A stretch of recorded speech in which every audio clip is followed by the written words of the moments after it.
Right, so hello and welcome back to Books and Things, and welcome to another video. And today I'm here with Nick. Hello. And we're going to be discussing Sense and Sensibility.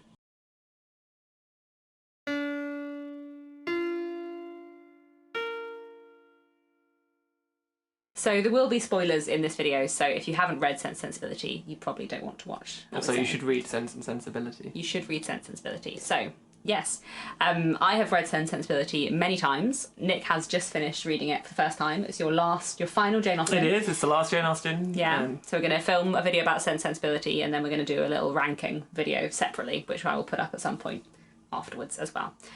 So yes, what did you think of Sense and Sensibility?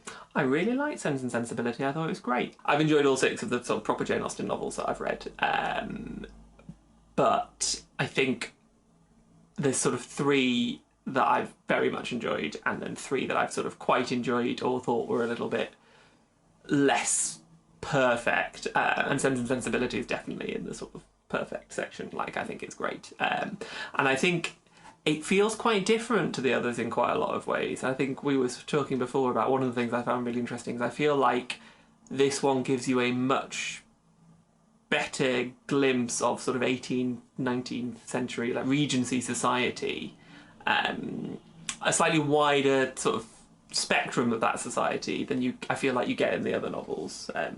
Well, I think it's quite an interesting novel in terms of sort of the class politics. We've got quite a lot of people from quite different social groups, and you sort of see a bit further down the social scale perhaps than you do. You know, I feel like a lot of Jane Austen novels are concerned with the gentry, and obviously you do have people of the gentry in Sense and Sensibility, but you also have more of the sort of self-made people like Mrs. Jennings and sort of the lower middle class people, I suppose, like the Steeles. Actually, in some respects, like, it's not a particularly broad spectrum, it's just actually because it's really not very much between them all. Yeah. But obviously to them it's very important that there is. Yeah. And I think that's interesting. Like, actually, the reality of the fact that they're all sort of within a stone's throw of each other is interesting when actually, particularly the top end, is very invested in preserving that sense that there's an unbreachable divide between the sort of Mrs. Ferrers and the Lucy Steeles of that world. But actually the book proves that there really isn't. Yeah. But also I think, you know, with the story of Eliza and sort of her fate, I think there's a real sense of sort of peril, or how things could turn out badly for these characters in a way that I don't think I felt in any of the other novels. There's a real sense of like how far there is to fall. Exactly. It's not just the case that you're going to end up living in a small house somewhere without very much money. It's like, actually, your life could go in quite a dark direction. It really gave a good sense of the difficulties sort of for women in that particular social class and at that particular time of life, sort of playing the sort of, I suppose, the marriage game, if you like, but the stakes are just vastly higher for all the women than they are for the men, in a way that I don't think that's absent from the other Jane Austen novels exactly, but I think it's really sort of very apparent in this. It's quite interesting, like, how they sort of navigate it. Well, I think we were discussing earlier, weren't we, sort of what a vulnerable position Marianne is in, and how big a part of the novel that is. You know, I think there are sort of rake figures in a lot of Jane Austen's books, but I think Willoughby is the rake figure who we see the most of, and who is the sort of most fully developed sort of three-dimensional character, and whose plot is really, really important. You know, in many ways, the Marianne Willoughby plot is sort of the central plot, or it is the plot that takes up the most space in many ways, I would say. And I think how dangerous this potentially is for Marianne, sort of both emotionally, but also, you know, we know that Willoughby has, you know, seriously impacted people's lives before. Like, I think that feels very present. And also sort of when Marianne is ill and things like that, you know, it was interesting talking to you about it as you've been reading it. And you said to me, like, I need to keep listening because what if Jane Austen kills Marianne? And you didn't know what happened in Sense and Sensibility in a way that, like, you know, I think Pride and Prejudice has permeated popular culture. But there were points where you did think that Jane Austen might just kill Marianne, and where that peril felt really, really real. And I'm not sure there are any other Jane Austen books where a heroine's life is like in jeopardy in that way. Yeah, no, I completely agree. And I think that's talking about sort of a snapshot of life. I think that sort of one day you've got a cough and the next day you're dead. Obviously, Marianne's a reasonably dramatic character, but also like Eleanor's very sort of controlled, and she's exactly the kind of reaction that someone today would have. Is like, oh, obviously she'll be fine. Like she's just got a cold or whatever, and then like actually, maybe she wouldn't be. Yeah. And that sort of concern and sort of, I think, a lack of trust in the sort of opinion of the doctor, and or maybe the limits of the doctor's ability to like anticipate and sort of deal with this illness. And obviously, ultimately, she does get better, but there's that real sense of peril, which I think is just fascinating from sort of the world we live in. It's very difficult to understand that kind of like sudden being struck down, basically. Yeah. Yeah, it's always interesting when you read a book from the past what feels alien and what feels very, very familiar.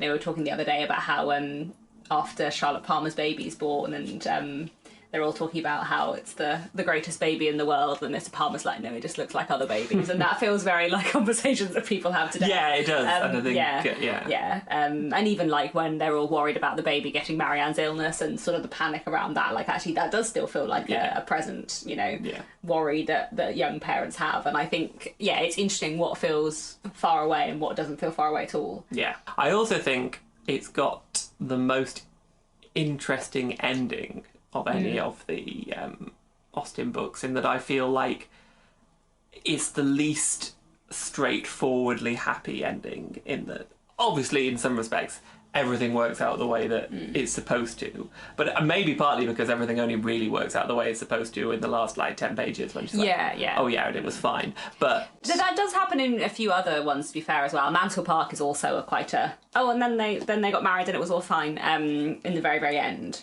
Yes, but I think that's a bit different, because I think the sort of the Mansfield Park builds to like Fanny being like no, and like that. I think there's the climax, and then you just want to sort of tie it up. Yeah. Whereas I feel like actually, in a different version of this book, Colonel Brandon proposing to Marianne would be the climax. Yeah. And I suppose kind of Edward coming to propose to Eleanor is the climax. But I feel like partly just because of Edward's character, it's quite a quiet sort of moment.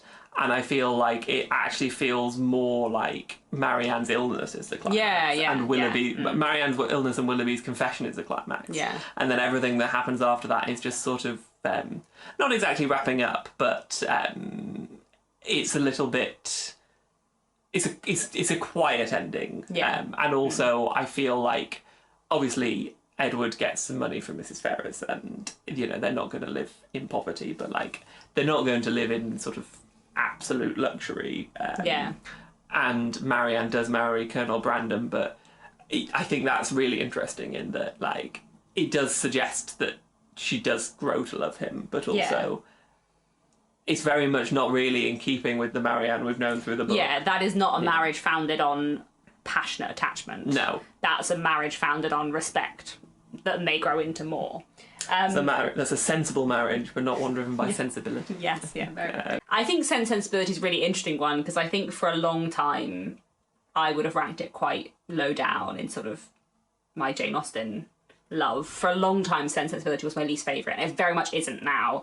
And I've reread it several times over the last 4 years, and now I rank it really, really highly and really love it. And I think one of the things that kind of made a difference for me is stopping thinking about Sense and Sensibility as a love story, because I think the relationship between Marianne and Colonel Brandon and between Eleanor and Edward Ferrers is just not, those relationships are not what is centre stage in Sense and Sensibility. And I think stopping thinking about it as a love story that had some underdeveloped bits and thinking about it as a story about siblings really helped me appreciate it more, because I think the relationship between Eleanor and Marianne and their differences is really, really interesting. And I also think the relationships between sort of Eleanor and Colonel Brandon, her future brother-in-law, and Marianne and Edward, her future brother-in-law, are really interesting. And there's obviously a lot of other sibling pairs and trios we see in the book. I think actually it is for me, I think, you're listening to you say that, I think it is partly about sibling relationships. I think it's about exile and building a new home, actually building I suppose, a new life. And I think actually, because it starts with them being sort of cast out from Norland, I think we were saying before that actually in most of the other books where sort of exile or sort of loss of a place is threatened, it doesn't come to pass, or there's something, a deus ex machina that stops it, but they never go back to Norland, and the implication is that Norland and everything is lost to them. Mr. John Dashwood is never going to fulfill his promise to their dying father. The other Jane Austen book that is largely about home is Mansfield Park, and that has a very different way of dealing with it. Whereas in Sense and Sensibility they have to build a new home. And it ends with, actually, the bit that it ends with is not, I think actually the sort of happy ending is neither Eleanor's marriage nor Marianne's marriage. It's that there's constant communication between Delaford and Barton, and actually in this little part of the world they've built a new society, and actually so much of it is about friends and coming to learn people's values, even if they're flawed. So Mrs. Jennings or Sir John, they're presented as quite silly characters to begin with, and obviously Marianne in particular is very scathing about them. But they are decent people. Well, I love Mrs. Jennings, and I think she's one of my favourite characters in Sense and Sensibility, and I also love the sort of that part of Marianne's growing arc is to learn to be more sensible, to be more practical, and to have more sense, but also part of her growing arc is to learn to value other people's kindness more, and she does realise that she has not valued Mrs. Jennings' kindness, and actually Mrs. Jennings may be vulgar, as they often talk about her, and she's from, there's a lot of class stuff built into that. She is a sort of from a more sort of self-made background, I suppose, but she is genuinely kind and good in a way that the characters from the gentry like John Dashwood are not, and the Ferris family. Mrs. Jennings has so many more sort of better qualities than them, and Eleanor and Marianne learn to realise that and value her more, and I really like that part of Sense and Sensibility. Yeah, I thought that was really interesting, and I think that sort of that kind of gauging of people's worth is fascinating as well. So I think there's a bit where Mr. John Dashwood meets Colonel Brandon, and he's trying to work out how much money he's worth, and he's like, oh, he seems respectable and I think I like him, but I'd like to know how much he's worth before I decide. And he's kind of surprised by how respectable Mrs. Jennings seems, because he was very sort of snobbily judging her, and there's lots of that kind of people judging each other and sizing each other up, which is quite interesting. But then actually the sort of Miss Steeles, who are presented as actually vulgar, if you like, the book kind of pokes at that sort of belief in your own discernment, and also how they aren't actually very discerning, in that the Miss Steeles manage to flatter their way into the sort of Dashwoods and the Ferrerses esteem, even though from the book's perspective they clearly are undesirable, if you like. Yes, the portrait of the Miss Steeles sisters is definitely not a flattering one from... No, I think it's interesting, because I think it's kind of... I think they're treated a bit harshly, really. But obviously, Jane Austen does not have any time for such people. But, and obviously by the end of the book, Lucy Steele is revealed to be a sort of pretty unpleasant person. But actually, I think through a lot of the book, I feel and I think partly it's because, it's you don't necessarily pick up on all the nuances of conversation that you would if you were sort of embedded in the time. But I sort of thought, or I didn't really feel a great animosity towards Lucy Steele. She just seemed like another unfortunate person in sort of the slow-moving tragedy that was Edward Ferrars. But, should we talk about sense versus sensibility, because that is obviously a big theme in the book? Yes, so I suppose I think partly because having read and I obviously knew the story of Pride and Prejudice before I read it, and the sort of the famous thing about Pride and Prejudice is that they have one of them has to overcome pride and one of them has to overcome prejudice, and that's sort of what the book is about. I sort of went into Sense and Sensibility expecting it to be about, or particularly after I started listening to it, I was oh, well, there's one sensible sister and there's one very emotional sister, and actually one of them's going to have to learn to be more sensible and the other one's going to have to learn to feel. But actually Eleanor doesn't learn to feel, she remains sort of basically the same, unchanged throughout the book. And actually I think there's a bit of Eleanor realising that, you know, there's that bit where Marianne's like, well, you can't have been feeling much at all, can you? And actually Eleanor suffers more because she doesn't tell anyone how much she's suffering. But so I think that's an interesting bit, but actually Eleanor's like, no, I did. And actually... I did the right thing. Yeah. It's like, I actually suffered as much as you, Marianne, but I'm just a better person. She doesn't say that, but like that's very much the underlying, like, one of us has a grip, Marianne, basically. But I basically think Eleanor is framed as the same at the beginning and end of the book. And that's presented as a positive. And Marianne learns. Yeah. And Marianne learns that actually she shouldn't have fun or love people. I don't think that's the lesson. It kind of is, though. Like, at the end when it's like, I'm actually going to spend 6 hours a day reading improving works, and then I guess I'll marry Colonel Brandon. Like, I think, like I said, I think it's... I'm not sure it's as happy an ending as the others, in that...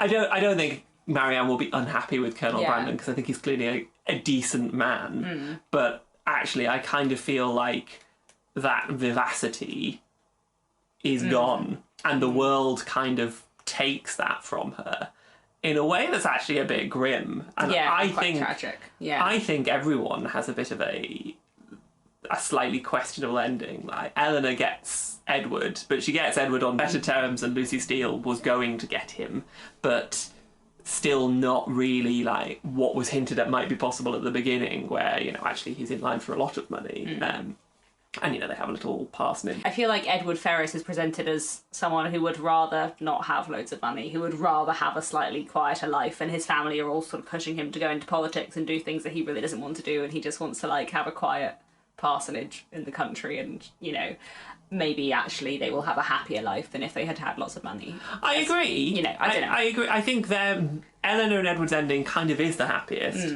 except for the fact that, like, he's been a bit of a bloody fool, hasn't he? I kind of feel like he gets a bit of a free pass from Eleanor. It's like, oh, he must be sad, and how hard for him to be marrying an unworthy woman who he can't possibly love. But, like, obviously he made a foolish mistake, and he made a commitment to someone who he shouldn't have done.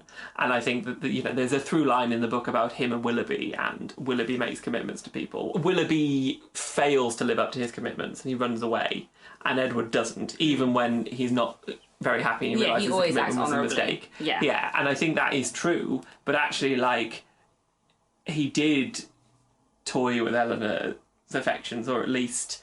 There's a bit at the end where he's like, oh, well, I thought, the only harm I was doing to myself. And I was like, well, that's not true, was it? But I also do think that is tied up with Eleanor's reserve and unemotionalness, because if she had displayed her emotion more, would he have realised? Yeah, but obviously, like, he does ride off immediately to ask her to marry him. So he does realise enough. It's true. I think that's... And I don't think it really gets addressed, and Eleanor doesn't reproach him for it, really. I don't think Edward's conduct is really beyond reproach, and I think that it kind of gets glossed over a bit, because Eleanor doesn't complain, but actually I don't know, I feel like it's an interesting one. I feel Edward Ferrars is a fascinating character, and I don't dislike him, but also I think I'm not sure that's sort of an uncomplicatedly always all perfect ending. And obviously, like, she's in a family where, they're all awful and awful to her. In a way that she's an actor there with the Ferris family. Exactly. And then,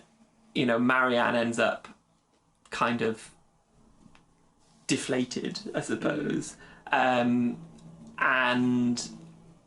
Willoughby ends up, it suggests that, he's maybe not quite as cut up about it forever as, he is implied by that speech, but also, like, he kind of has ended up in an imperfect situation.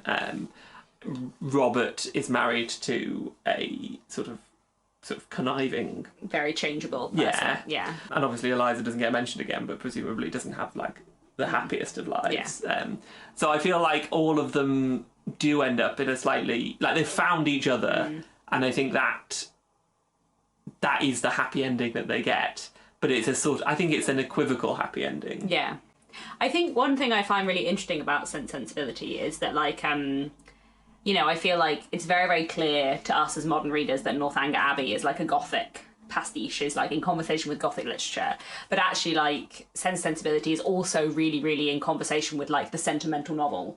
But the sentimental novel is not something that has sort of survived today, so that's sort of, we're less aware of that. But actually like the sort of sentimental novel and the sort of really, really this sort of great praise for really, really emotional people and for really, really emotional love stories is a thing in the late 18th, very early 19th century.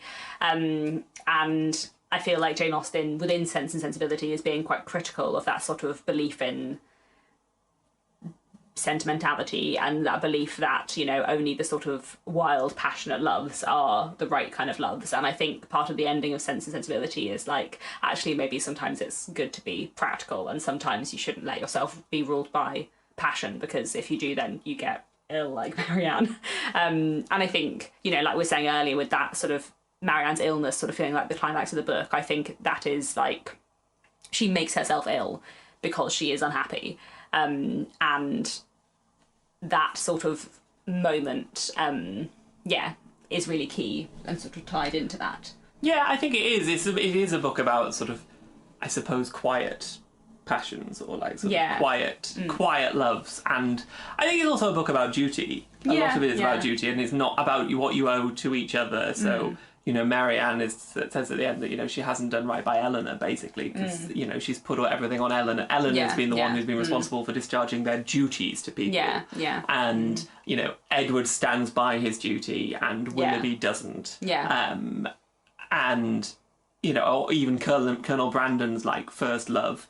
And all of that is about duty, and like he looks after Eliza and tries to take care of her as a like partly in sort of duty to her mother. And those sort of obligations to each other. And I think it's about duty and found families and like coming together. And I think actually it's interesting, I was going to say before when we talked about exile, it's kind of interesting that it's about finding a new home given sort of Jane Austen's life, and actually I think it does feel like there's some parallels there, and I don't know, because I don't know when she rewrote it. So she first wrote it, we think, in the sort of 1790s when she was living at her childhood home, and then she rewrote it when she was at Chawton.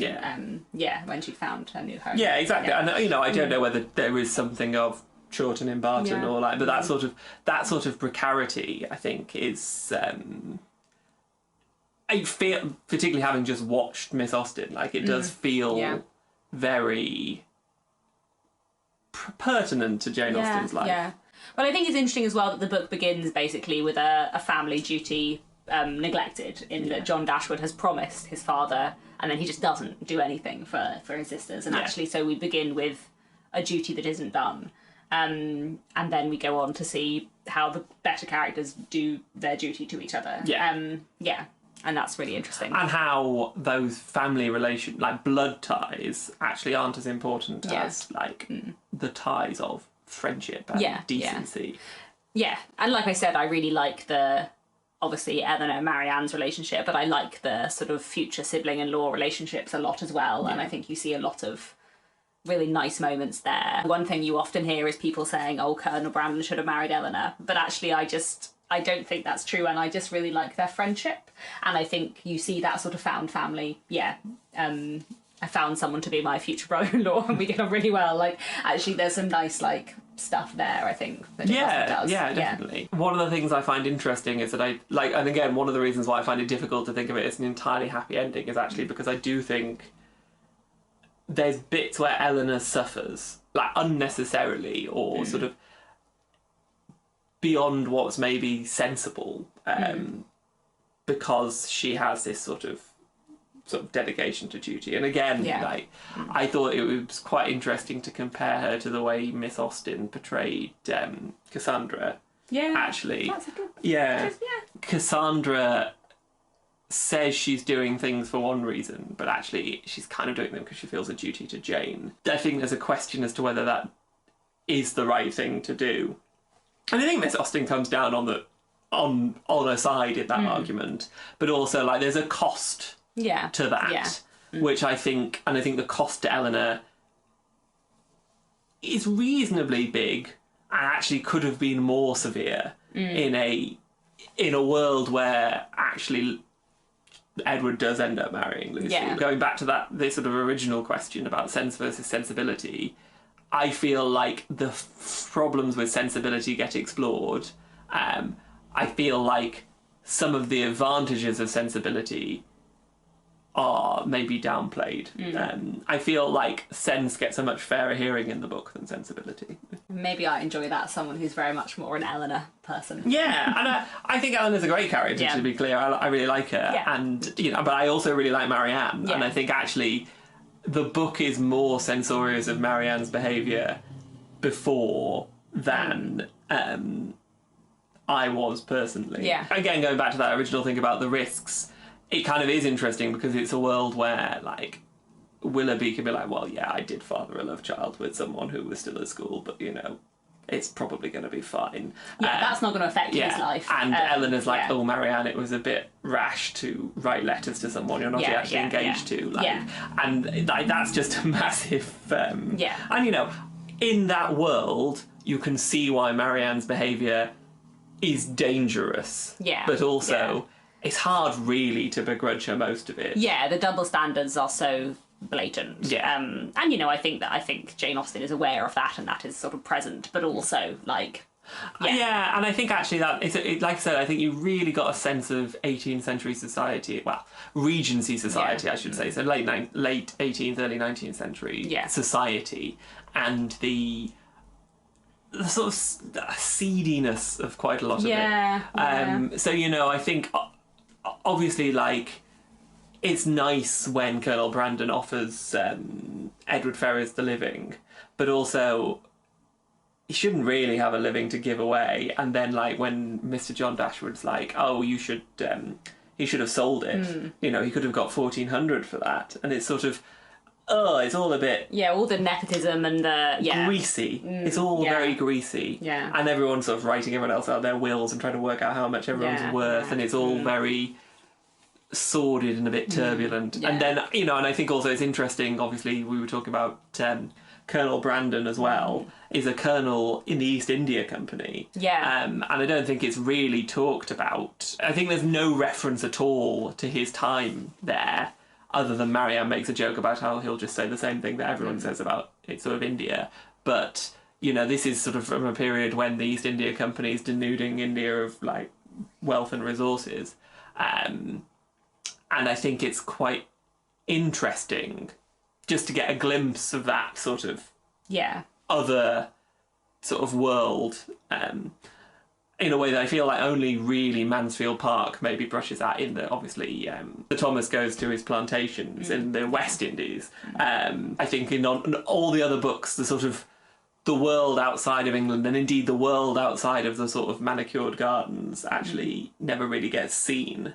And I feel like in Sense and Sensibility, I kind of got the biggest glimpse of it. I don't know, maybe it's because quite a lot of it takes place in London as well. But. Yeah, I do think that, it gives us an interesting look. And I love Sense and Sensibility. I think it's a really complex, fascinating book.